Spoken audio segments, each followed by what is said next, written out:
Fence দুখ লগা কথা লং পেণ্ট পিন্ধি কাৰণে সকলোৱে সেৱা কৰিছে আমি সেৱা নকৰোঁ ভালকৈ তো বাহিৰতে এবাৰ সেৱা কৰিলোঁ। হেল্ল' গাইজ, কি খবৰ? আশা কৰোঁ সকলোৱে ঠিকে আছে আৰু ভগৱানে যাতে সকলোকে ভালে কুশলে ৰখায় মই তাকে বিচাৰোঁ। আজি ভিডিঅ'টো অলপ ইণ্টাৰেষ্টিং হ'ব কাৰণ জানিছেই চাগে থাম্বনেইলত দেখি। তো এতিয়ালৈকে যদি মোৰ ইউটিউব চেনেলটো ছাবস্ক্ৰাইব কৰা নাই প্লিজ ছাবস্ক্ৰাইব কৰি ল'ব আগলৈকে এনেকুৱা ভিডিঅ' দেখি থাকিবলৈ। তো চাওক, দেৰি নকৰি ভিডিঅ'টো এতিয়া আমি আৰম্ভ কৰোঁ। চৰি ডিম্পু দাদাই ডাইলগটো মাৰিলোঁ, তো বেয়া নাপাব, তেওঁ মোক গুৰুও হয়। তো গাইজ, এতিয়া আমি আছোঁ শংকৰদেৱে পঢ়াৰ স্কুলখনত, অৰ্থাৎ আগৰ দিনত এখন স্কুল বুলি কোৱা নকয়, টুল বুলি কোৱা হৈছিল। তো দেখিছে আমি শংকৰদেৱে পঢ়া টুলখনত আছোঁ। তো দেখিছে চবফালে কি মধুৰ পৰিৱেশ, এইফালে ফুলনি আছে আৰু চাওক এতিয়া মই দেখুৱাই আছোঁ। তো এইবিলাক চাওক, এইবিলাক হৈছে শ্ৰেণীকোঠা।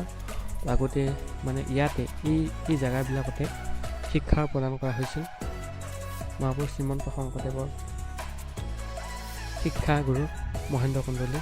সেইটো হৈছে শিক্ষাগৃহ। তো বন্ধুসকল, আপোনালোকে ইয়াত আহি ফিল কৰিব পাৰে যে আপোনালোকে ইয়াত আছে থিয় হয় আৰু সিফালে মানে মহাপুৰুষ শ্ৰীমন্ত শংকৰদেৱক মহেন্দ্ৰ কন্দলী শিক্ষা প্ৰদান কৰি আছে আৰু আপোনালোকে দেখি আছে। তো ফিল কৰক মানে কিমান এটা মধুৰ অনুভৱ হ'ব। তো চাওক ভাবি, তো আপোনালোকেও আহিব বুলি আশা ৰাখিলোঁ। তো বন্ধুসকল, এই আগত দেখিছে সেইটো হৈছে দৌল মন্দিৰ।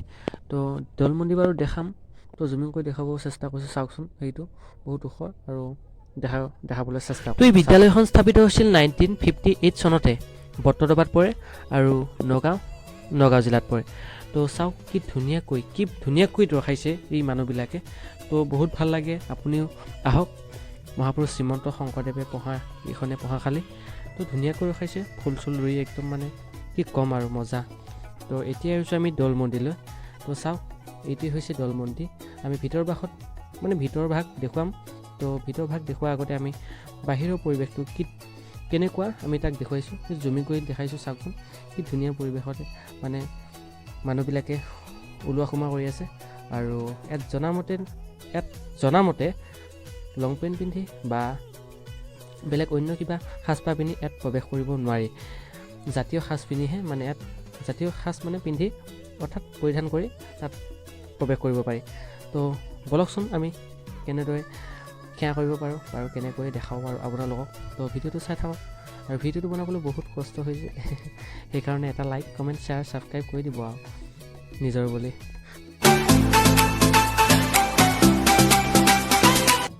তো চাওক কি ধুনীয়াকৈ পৰিষ্কাৰ কৰি ৰখাইছে পৰিৱেশটো।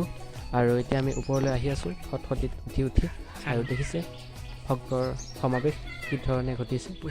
আমি আজি আহিছোঁ মানে লং পেণ্ট পিন্ধি। তো সোমাব পাৰোঁনে নাপাওঁ সন্দেহ আছে, চাওঁচোন। তথাপিও গৈ কিজানি সোমাব দিয়ে, অলপ মানে মৰম কৰি দয়া কৰি। তো আহক ভিতৰলৈকে প্ৰৱেশ কৰিব পাৰোঁ নে নাপাওঁ। আৰু এইটোৱে হৈছে আমাৰ দৌল মন্দিৰ। তো আপোনালোকে যদি বৰদোৱাত আহে, বট্ৰদবাত আছে মানে এইটো, আহক চাই যাবহি। বহুত ধুনীয়া মন্দিৰ, সেৱা এটা কৰি যাবহি। শংকৰদেৱৰ স্থান হয়। তো এতিয়া আপোনালোকে চাওকচোন এই গোহাৰিখনলৈ। তো চাওক, জাতীয় সাজ পৰিধান কৰিহে এই স্থানৰ পৰা আগলৈ মানে যাব পাৰিব। তো চাইনবৰ্ডখন দেখি বেয়াই লাগিলে মনটো আগলৈ অৰ্থাৎ সেৱা কৰিবলৈ যাব নোৱাৰোঁ।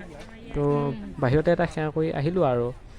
তো এতিয়া আমি উভতো আৰু পৰিৱেশটো দেখাওঁ, কি নোকোৱাৰ পৰিৱেশ।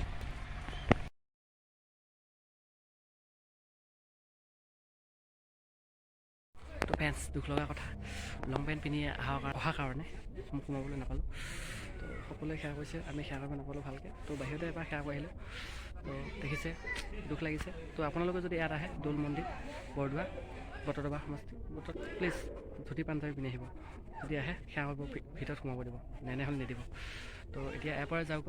তো বন্ধুসকল, আজি ভিডিঅ'টো ইমানতে সমাপ্ত কৰোঁ। আৰু যদি ভিডিঅ'টো অলপ হ'লেও ভাল লাগিলে প্লিজ লাইক কমেণ্ট বন্ধুবৰ্গৰ লগত শ্বেয়াৰ কৰি দিব। তো আজিলৈকে